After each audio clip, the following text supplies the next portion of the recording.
Hello, Microprofessor fans.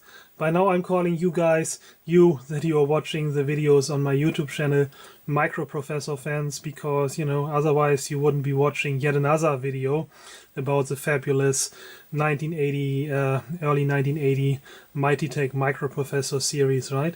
And in this video we are going to take a look at the Force system, which is available for the MPF-1 Plus. And my machine didn't come with the Force, right? But I burned my own EEPROM in this 2764 8 kilobyte EEPROM. I have the Force image that I found on the internet, right? And there's an excellent website which has all the manuals as PDF scanned and many of the ROM images as well. So the manual is like 120 pages. And so the most important part of it is the Appendix B, which is the MPF-IP Force glossary, right? So in Force, you don't have procedures or functions, but you have words, and all the predefined words that the system has are listed in there, right? So that's really your reference. This is the most useful thing. So the manual is very, very dense, and learning Force is a little bit really like learning an alien language. I think it's fair to say that most of your preconceived notions of programming languages that you have don't apply to Force, right? So I have a fair background in computer science. I have a PhD, and I also have a lot of experience with different programming languages, also with some more exotic ones. For example, I was programming Common Lisp for 30 years by now, which has become my favorite language, right? And so I must say, getting to grok Force was really surprisingly difficult for me, and I was actually surprised by how ingenious and concise and just brilliant this language is, right? So if you want to learn Force, you really need a good Force book, right? So the Mighty Tech Force manual with its 120 pages doesn't cut it, right? Because you simply won't understand what the heck they are talking about, especially when it comes to extending the compiler, right? And so the best book that I found so far is this one here, Starting Force by Leo Brody from Force Inc., right? And this company was very influential and important, I think, also for popularizing Force in the from the 1970s and 1980s on, right? So it's a very nice book. It has nice illustrations, almost like comics. So, and at first I was saying, oh well, that's a little bit too shallow for me. After all, I have a PhD in computer science. But as soon as you hit, page 220, and the book talks about actually what's going on under the hood in the Force system, right? When it talks about the dictionary and immediate words and extending the compiler, compiling words, then you notice, oh wow, this is really deep, and it takes a while to grok this, right? Because, as I said, otherwise you have no chance of actually understanding the semantics of the words, right? So, for example, consider this one here, right? Colon, right? Which is used to define a new word, basically. And the definition says in the glossary, a definition word used in the form colon name. Select context vocabulary to be identical to current. Build a word name in current and set a compile mode. We call it a colon definition. The compiling address of subsequent words, excluding immediate words, is saved in the dictionary. When name is executed, the words in the definition will be executed. The immediate word is executed immediately.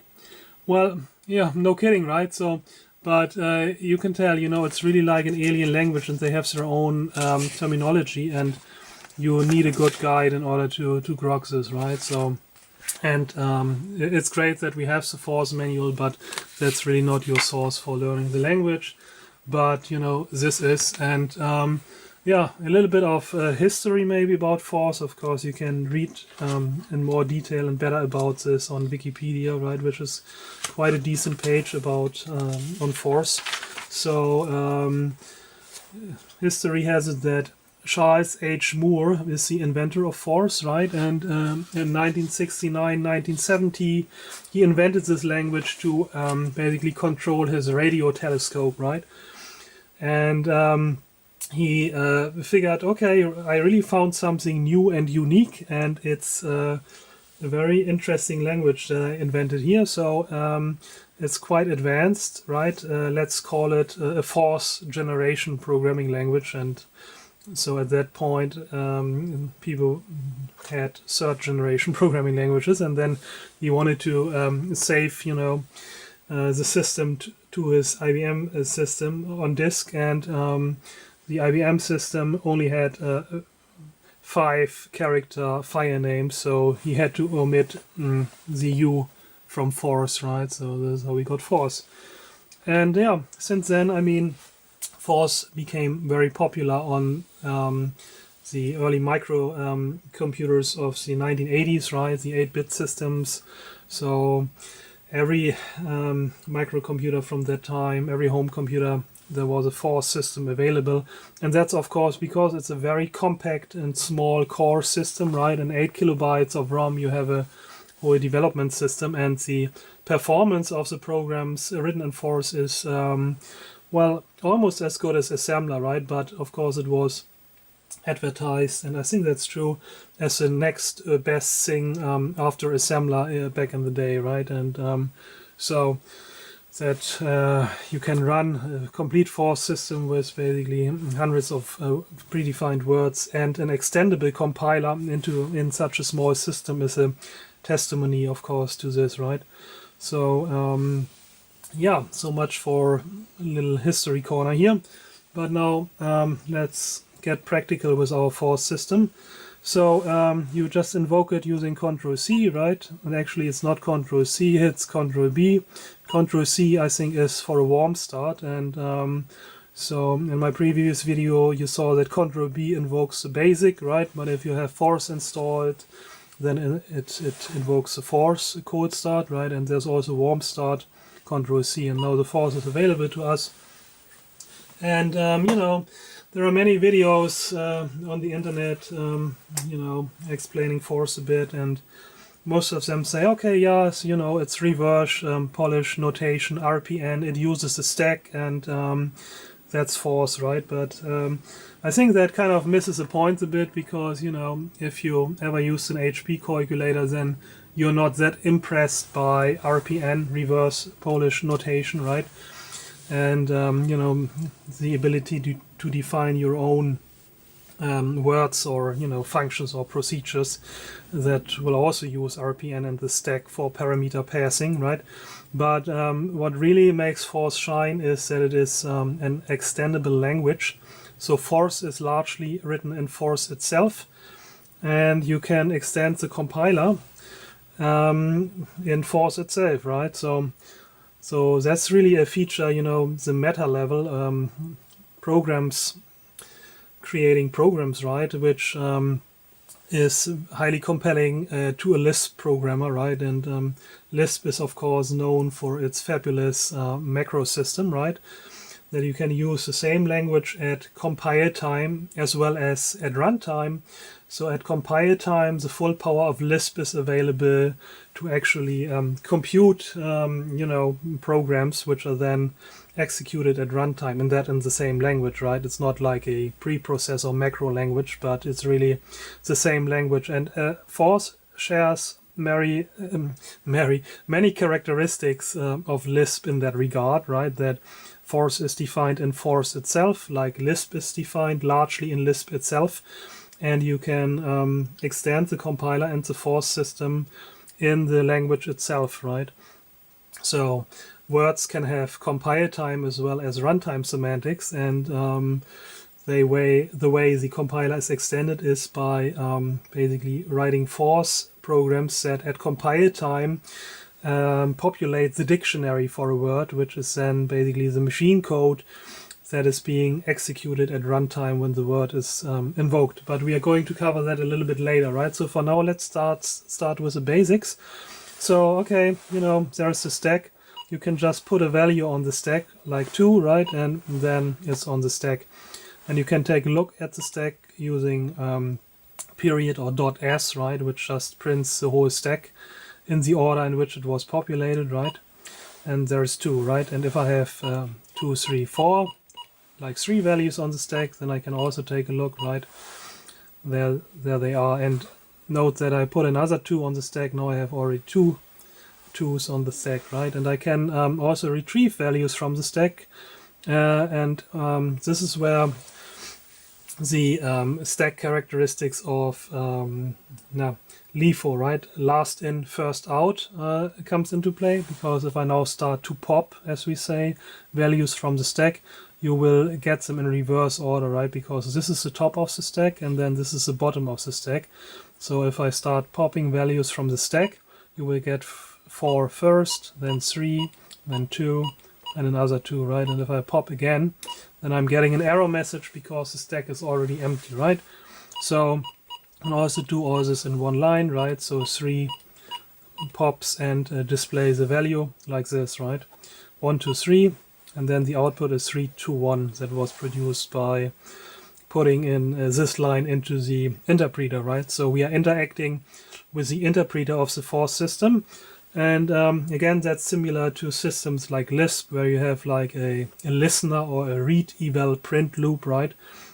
Which is an interpreter. So it takes something from the input stream, like a number, right? And maybe also an operator, another number, right? And then maybe an operator, and then this is called a word. So this is obviously the addition operation, right? And so that gets interpreted basically by executing the runtime semantics of these words, right?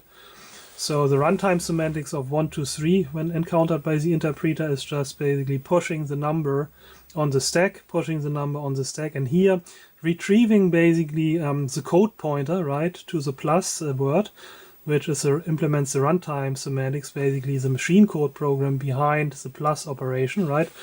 And executing this, and here the interpreter does the same thing for dot, basically retrieving the code pointer to the dictionary definition, it is called, of dot, right, which is basically the machine code program which is then being executed. And of course we executed the addition now and retrieved the value with this program.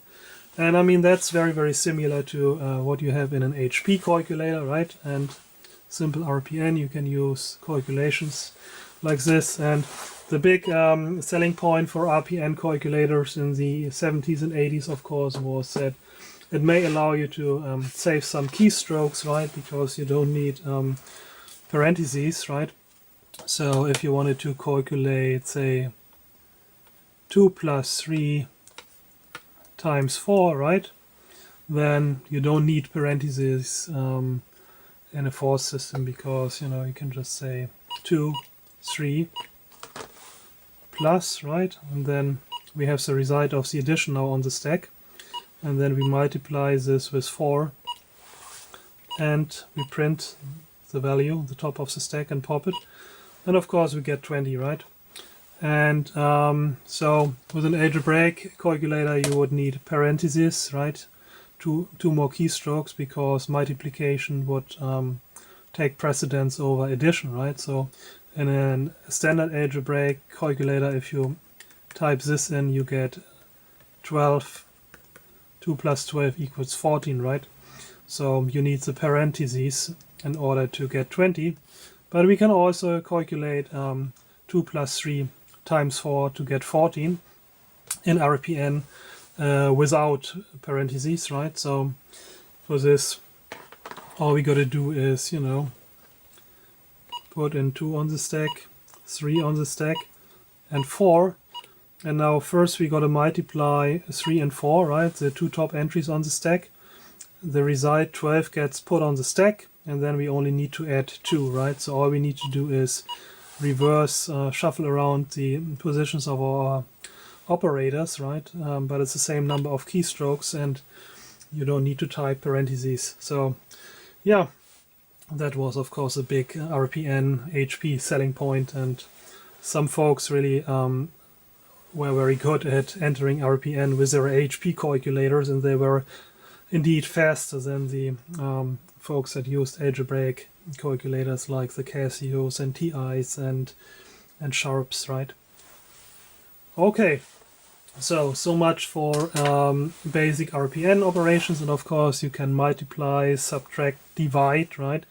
You do not have floating point in force, right? So this is something you actually have to define yourself. So 10 divided by 3 is actually 3, right? And there is also no remainder on the stack. So I tried to pop another one from the stack, but I'm getting an error message then that the stack is empty.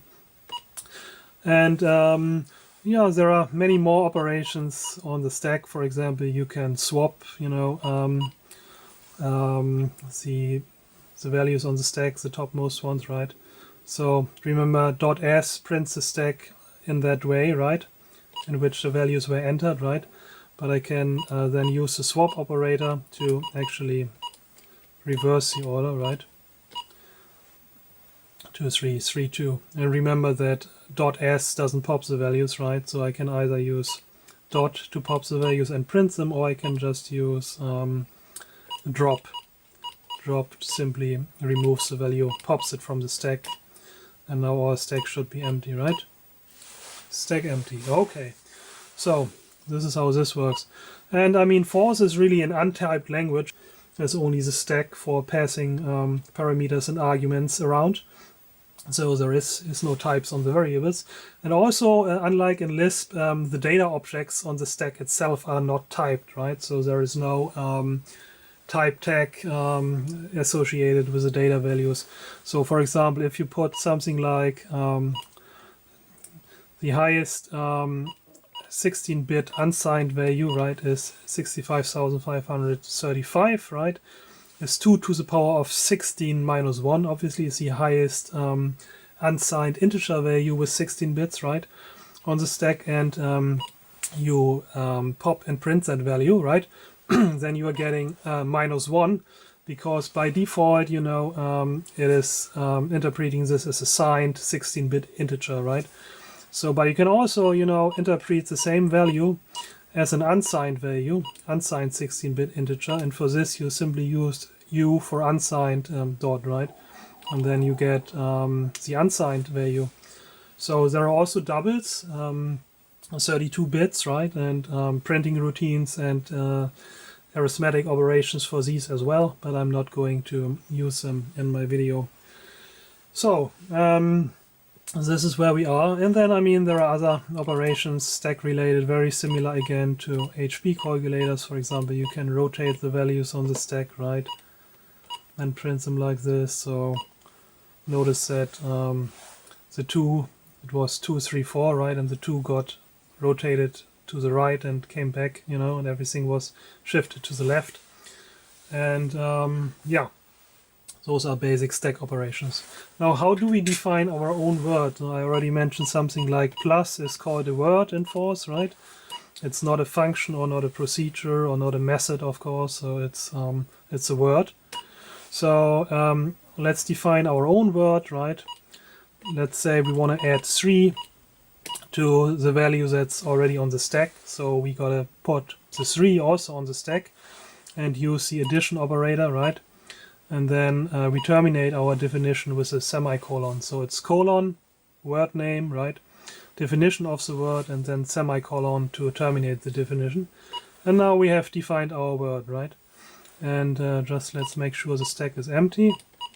I'm popping the values that I left there from my previous interactions. And now I put 1, 2, 3 on the stack, and I call my execute the runtime semantics of my new word add 3, and I'm printing what it left on the stack for me, right? So this is of course 126 then. And yeah, so I have a new word, and I can also forget my new word. No, it's gone. So, and most videos on the internet, you know, this is where they stop.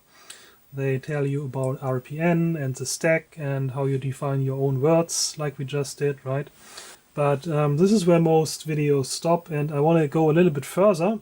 And let me mention why I wanted to do this, right? So usually I'm not doing something like, add 3 or so in order to get to know a new programming language. And Force was new to me as well, right? So I just wanted to, get to know it a bit. And I was intrigued by the book when I started to read it, right? And I remembered, oh yeah, I never used the Microprofessor Force, so that's a good,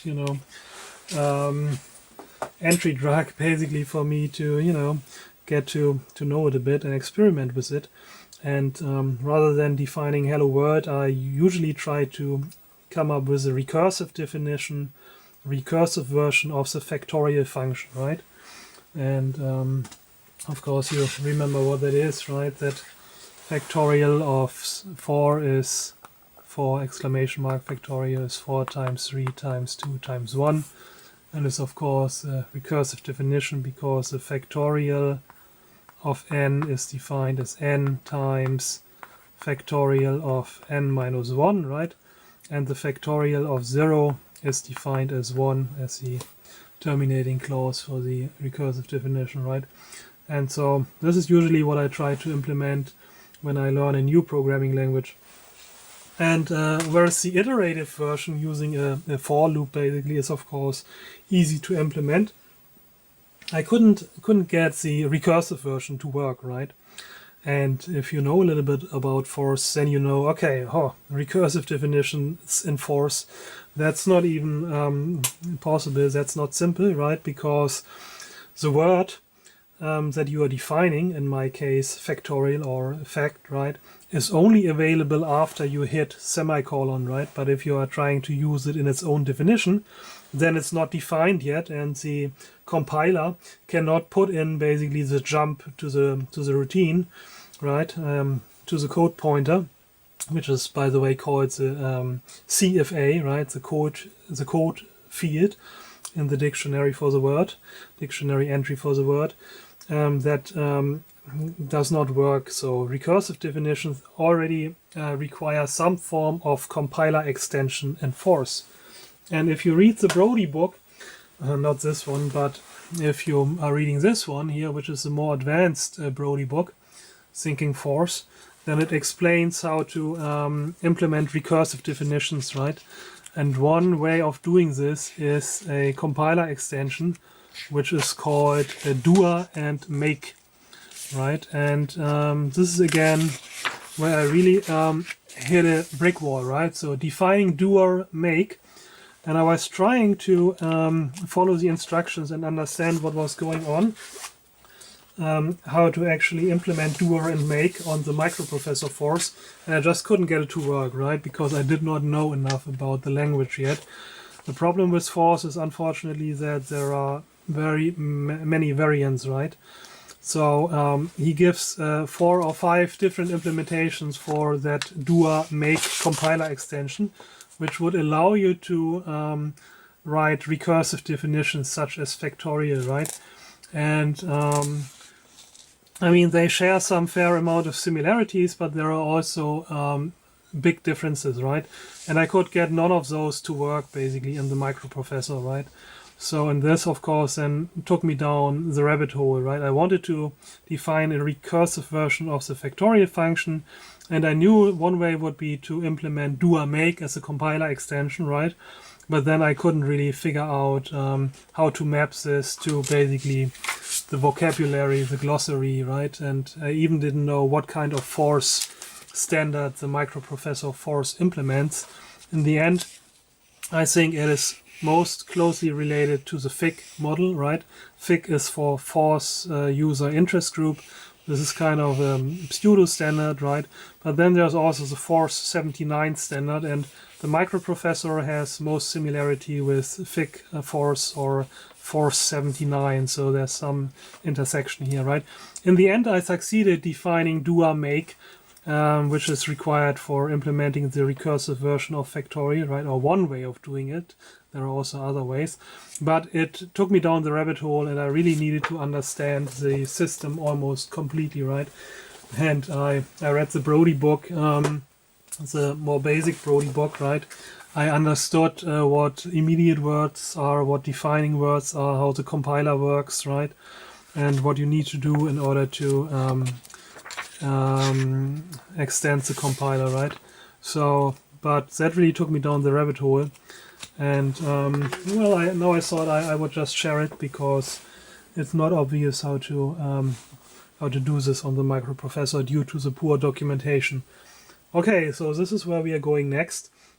First, I want to show you the iterative version of the factorial function, right? And after that, we are taking a look at immediate words and defining words and how to extend the compiler. And we are looking at two different ways to implement a recursive version of the factorial function. All right, guys, that's coming up next.